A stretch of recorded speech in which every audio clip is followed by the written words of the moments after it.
man de Imam Dramé moom gëmoon naa ko waaye position yi mu jël fan yii de jaaxal na ma lool de waaye gëmoon naa ko nag ba ndëgën yi weddiwu ma ko waaye position bii mu jël fan yii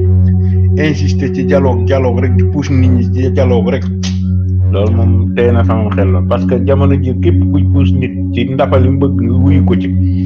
moom war na noo xoolaat seen mbir. am na it noonu nga ko waxee it nag sëñ bi noonu la demee moom bëgg na bëgg dënn lool ak bëgg jiite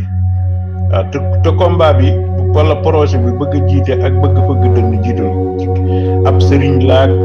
kenn gënu ma fee nekkub sëriñ ak fi ñëpp jànge lii laa doon ak lee laa doon ak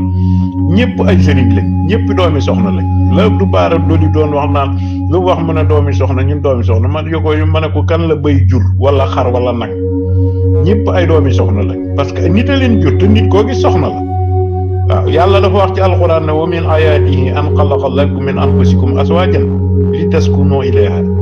wa jaxala baynakum mawaddatan wa rahma inna fi zalika la ayatin li qawmin yatafakkarun kon ku fi bay jur wala xar wala xaj wala mbaam amu fi ñëpp nit a leen jur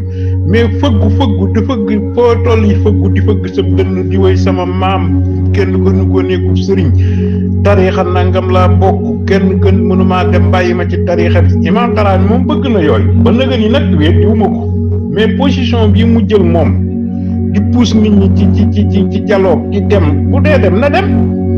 ku nekk am nga liberté pour dem ci centre conférence Abdou Diouf ngeen dialogue ndax moo xanaa ak centre commercial Abdou Diouf sax ku fa dugg war a xam ne war a tax mu def